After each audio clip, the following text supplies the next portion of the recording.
Hi everyone, this video is about the only vocabulary building strategy you need to know, whether you are working on your English language vocabulary or any other foreign language vocabulary.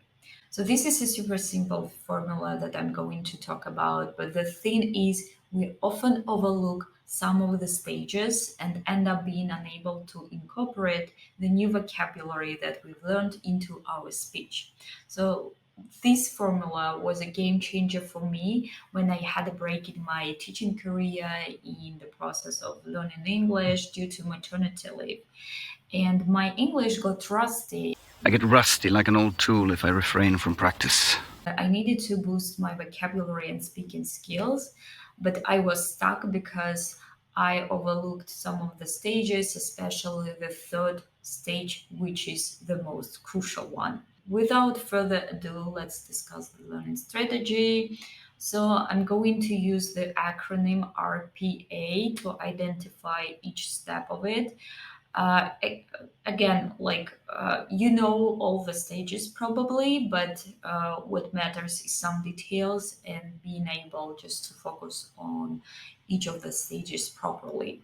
So R stands for research. What kind of research? This is the first step, and it's pretty self-explanatory. When you come across some new words and phrases that you want to learn, the first step is to research. And what I mean by research is to find out not only definitions and translations of the phrase or a word, but to find a lot of example sentences in articles or in videos. And it's easy doable if you learn English. So I know a lot of websites that can come in handy. In this case, such websites like Ludwig or Youglish. If you learn any other foreign language, so in this case, maybe you know better, or you probably can use just dictionaries and Google.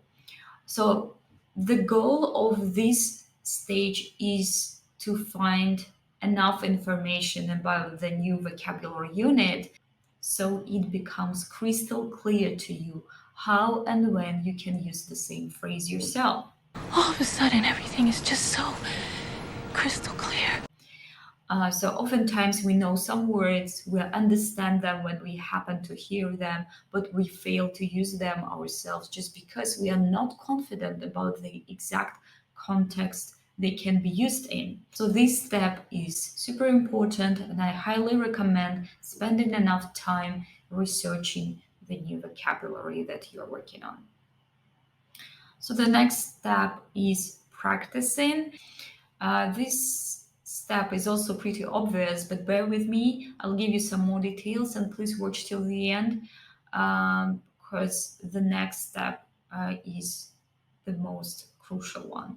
So as for practice itself, you need to go from some simple exercises to more advanced ones. Some basic exercises will be something like matching phrases with definitions or pictures, creating Quizlet sets, It's pretty basic, but should still work. memorizing some new information, some new phrases and words. More advanced exercises goal is to practice using new words and phrases in written texts and in your speech. My favorite exercise is linking new vocabulary with personal experience. Speaking from personal experience. Let's say you need to learn the phrase, it's not my cup of tea. So in this case, you just need to link this phrase to your own preferences and just list everything that isn't your cup of tea. So when you happen to have the same conversation with somebody else, so it will be easier for you to recall this phrase because you link this phrase to your personal opinion, preference, etc., and experience. And the last stage, applying spaced repetition. Sammy should still be able to learn through repetition.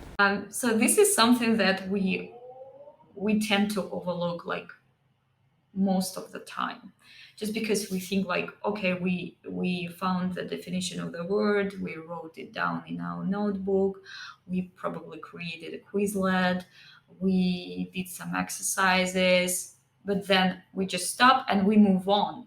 But the thing is, that's a surefire way to just expand your passive vocabulary, but not your active one. Because learning new things means creating new neuron pathways in your brain.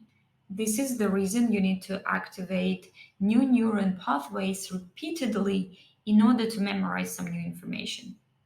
But don't fall into the trap of thinking that you can remember some new information and start applying it effectively if you spend many hours in a row practicing it once a week. In fact, scientists prove that spaced repetition is way more effective than prolonged practice.